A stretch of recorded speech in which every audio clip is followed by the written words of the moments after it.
पंढरपुरात संतोष देशमुख यांच्या मारेकऱ्यांच्या प्रतिकात्मक पुतळ्याला फाशी देत आंदोलन. धनंजय मुंडे यांच्यावर गुन्हा दाखल करण्याची मागणी. संतोष देशमुख यांची क्रूर हत्या करणाऱ्या मारेकऱ्यांना तात्काळ फाशी झाली पाहिजे.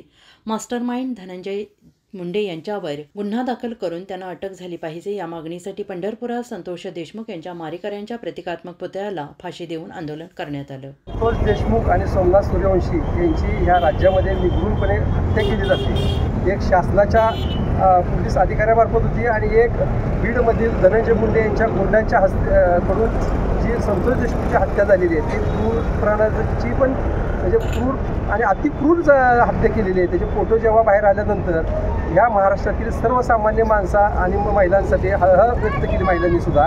अशा पद्धतीनं कुणी कुठल्याही एका व्यक्तीला मारू शकतोय तर त्या माणसाकडे कुठल्याही संवेदना नाहीत. अशा मंत्र्याला फक्त हकालपट्टी करून चालणार नाही तर धनंजय मुंडे यांना गुन्हा दाखल करून त्यांना अटक करणं अत्यंत गरजेचं आहे. धनंजय मुंडेमुळंच एवढं क्रूरता बीड जिल्ह्यामध्ये वाढलेली आहे. ह्या महाराष्ट्राचं बिहार झालेलं आहे.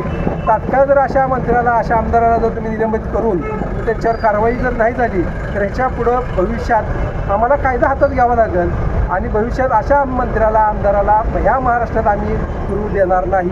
जशाच तसं उत्तर देण्यासाठी ह्या महाराष्ट्रातील शिवभक्त शंभूभक्त तयार आहेत. त्यामुळं जर तुम्ही कायद्याचा आणि शासनाचा सरकारचा आधार घेऊन तुम्ही सर्वसामान्य समाजकार्य करणाऱ्या लोकांना जर अशा पद्धतीनं जर मारत असाल तुम्ही खंडण्या गोळा करत असाल तर तुम्हाला ह्या पुढं भविष्यात महाराष्ट्रात काय बीडमध्ये सुद्धा आम्ही करू देणार नाही. तुम्ही भ्रमात राहू नका. तिथं आलं तर तिथं तुम्हाला चिरडून टाकण्याची धमक ह्या महाराष्ट्रातील शिवभक्तामध्ये आहे. त्यामुळं ह्याच्या पुढं अशा काही प्रकार घडता कामा नये. यासाठी गृहमंत्र्यांनी तात्काळ उपाययोजना केल्या पाहिजे. तुमच्या भ्रष्ट मंत्र्याला भ्रष्ट आमदाराला तुमच्या पार्टीतनं पक्षातून काढून टाकलं पाहिजे. हे असले लोक जे गुंड प्रवृत्तीचे आहेत ते ह्या महाराष्ट्रामध्ये त्याला खतपाणी देण्याचं काम आजपर्यंत सरकारमधल्या मंत्र्यांनी केलेलं आत्तासुद्धा तेच करतात. तर जर भविष्यात जर अशी लोक जर तयार व्हायची नसतील तर सरकारमधल्या मंत्र्यांनी मुख्यमंत्र्यांनी कुठं तर या गोष्टीला म्हणजे आळा घातणं गरजेचं. अशाच विशेष घडामोडींसाठी आमच्या YouTube चॅनलला सबस्क्राईब करा, फेसबुक पेजला लाईक करा आणि इन्स्टाला फॉलो करा. नमस्कार, आपण पाहताय लोकसंदेश न्यूज आणि मी स्मिता यादव.